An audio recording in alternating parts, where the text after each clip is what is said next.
ఆక్షన్లో జ్యోత్స్న చేసిన పనికి ఇక సీఈఓగా జ్యోత్స్న వేస్ట్ అంటూ కార్తీక్ ని సీఈఓ అని చేసిన శివనారాయణ షాక్ లో వైరా, జ్యోత్స్న, పారిజాతం. ఎందుకు జ్యోత్స్న ఏం చేసింది?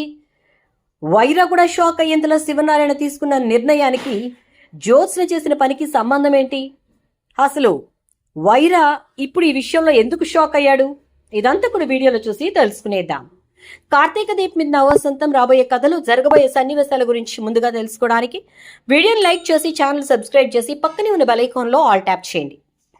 మొత్తానికైతే దశరథ్ శివనారాయణను మోసం చేసి వెన్నుపోటు పొడిచిన దశరథ్ స్నేహితుడు వైరా ఎంట్రీతో ఇక జ్యోత్స్నకైతే ఒక రకంగా మంచి ఊపే వచ్చింది. ఎందుకంటే వైరా వల్ల జ్యోత్స్న ఇంకా పట్టుదల పెంచుకుని ఆక్షన్లో వైరా ముందు తల దించకూడదు అని చెప్పి తన ఓన్ బిజినెస్ మీద తనే ఫుడ్ సేఫ్టీ ఇన్స్పెక్టర్స్తో రైడ్ చేయించి మరి శివనారాయణ, దశరథ్లను అక్కడి నుంచి పంపించేసింది. వాళ్ళతో పాటు కార్తీక్ వెళ్లాల్సి వచ్చింది. ఇలా మొత్తం మీద అయితే అంతా నడిచింది. ఇక వాళ్ళు వెళ్లడంతో ఆక్షన్లో చెలరేగిపోయింది జ్యోత్స్న తొందరపాటుని, కంగారుని, ఇంకా చెప్పాలి అంటే ఆ అమాయకత్వాన్ని చూసి వైరా చాలా హ్యాపీగా ఫీల్ అవుతాడు. అతి తొందరలో ఈ జ్యోత్స్న పుణ్యమా అని జ్యోత్స్న రెస్టారెంట్స్ మన సొంతమవుతుంది అని చెప్పి తన అసిస్టెంట్తో చెప్తే, నాకు అలాగే అనిపిస్తుంది సార్ అంటాడు అతను. ఇక మొత్తం మీద తక్కువ కాస్ట్ ఉన్న ప్రాపర్టీని ఎక్కువ కాస్ట్ పెట్టుకొని నేను ఆక్షన్లో గెలిచాను, నెగ్గాను అంటూ వెర్రవీగుతున్న జ్యోత్స్నని చూసి శివనారాయణ నీ కూతుర్ని అమాయకురాలు అనాలో, లేక అతి తెలివిగల మనిషి అనాలో, లేక తనకు మాత్రమే అంతా తెలుసు అనుకునే మనిషి అనాలో నాకు అర్థం కావట్లేదు సుమిత్ర అంటాడు శివనారాయణ.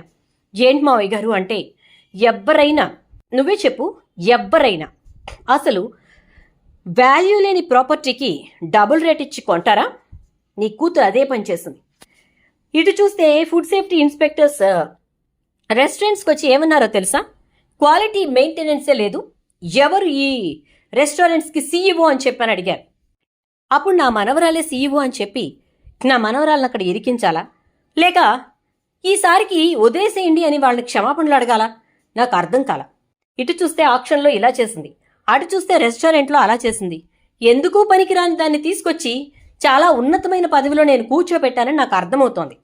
నిర్ణయం నువ్వే చెప్పు సుమిత్ర, ఎలాంటి నిర్ణయం తీసుకుంటావు నువ్వైతే ఇలాంటి సీఈఓ ఉన్నప్పుడు అని అంటే, ఏంటి జ్యోత్స్న ఇది? ఎన్నిసార్లు చెప్పాను నీకు, చాలా తొందరగా నువ్వు ఎదగాలి అనే ప్రయత్నంలో తప్పులు చెయ్యకు అని చెప్పి. అసలు నువ్వు ఇప్పుడు అంత పంతంతో ఆ ఆక్షన్లో ఆ రెస్టారెంట్ని కొనాల్సిన అవసరం ఏమొచ్చింది అంటే, మమ్మీ అది ఇంకొక 2-3 ఇయర్స్లో మంచి వాల్యూ పెరిగే సైట్ అని చెప్పని అంటుంది. ఆ వాల్యూ కాస్త ఇప్పుడే పెట్టి కొనేసావుగా జ్యోత్స్న, ఇంకది పెరిగేది ఎక్కడా అంటుంది సుమిత్ర. అంటే మమ్మీ అంటూ జ్యోత్స్న ఏదో చెప్పబోతుంటే, సుమిత్ర నువ్వు ఏం నిర్ణయం తీసుకుంటావని మాత్రమే అడిగాను, ఇక ఆవిడ దగ్గర ఎక్స్ప్లెనేషన్స్ తీసుకోవడం అనవసరం అని అంటే, నేనైతే ఇక సీఈఓ పదవికి జ్యోత్స్న పనికిరాదు అనుకుంటాను మామయ్య గారు అంటుంది. అయితే నేను అదే నిర్ణయంలో ఉన్నాను, నా నిర్ణయంలో తప్పైతే ఏమీ లేదు కదా అంటాడు శివనారాయణ. లేదు మామయ్య గారు, ఖచ్చితంగా తప్పు లేదు అని చెప్పని సుమిత్ర అనగానే, సరే మీ అమ్మే చెప్పింది కదా నువ్వు ఒక సీఈఓగా అన్ఫిట్ అని చెప్పి అని అంటాడు శివనారాయణ. అంటే ఏంటి తాత, ఇప్పుడు నువ్వు చెప్పేదాన్ని బట్టి చూస్తే నన్ను సీఈఓగా ఉంచను అని చెప్తున్నావా అనగానే, నేను ఉంచను అనట్లేదు జ్యోత్స్న, ఉండడానికి నువ్వు అర్హురాలివి కాదు అంటున్నాను అని అంటాడు శివనారాయణ.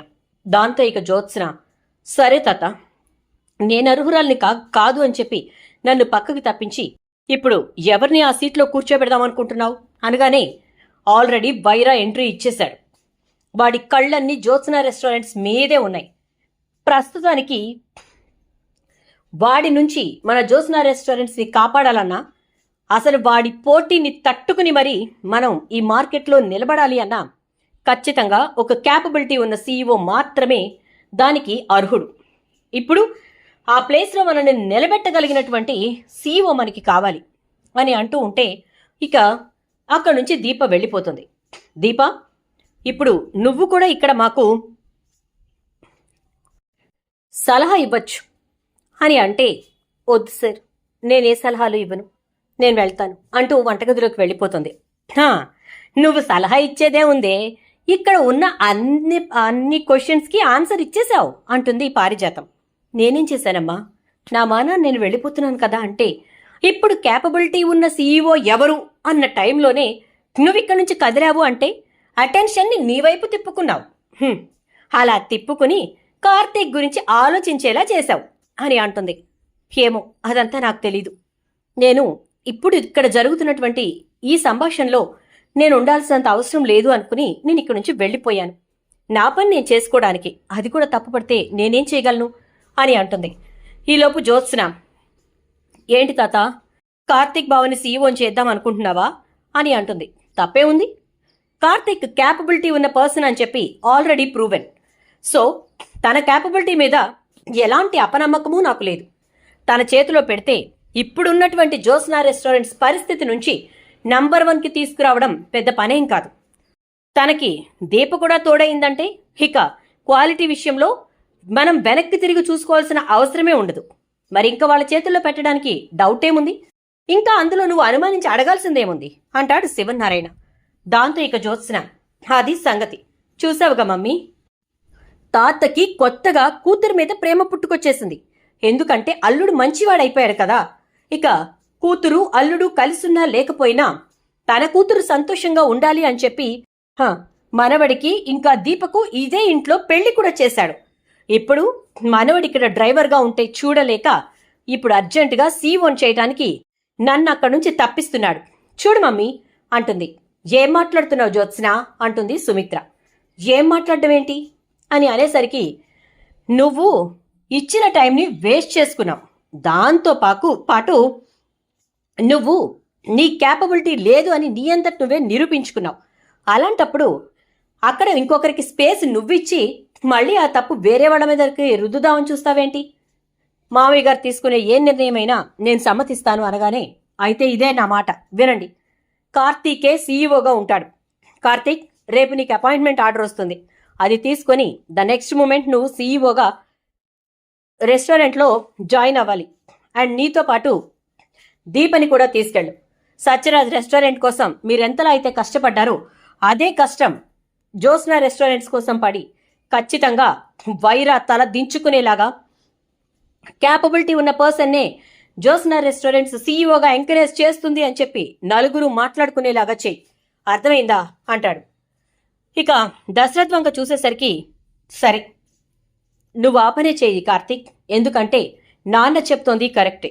జ్యోత్స్న ఈరోజు చేసిన పని వల్ల జ్యోత్స్న కూడా తన ఇన్కాపబిలిటీని తనంతట తనే బయటపడేలా చేసుకుంది అంటాడు దశరథ్. ఇలా అందరూ చెప్పేసరికి కార్తీక్ కూడా సీఈఓగా ఉండడానికి ఇష్టపడతాడు. కానీ ఇంటికి మాత్రం వచ్చి తీరుతాను అంటాడు.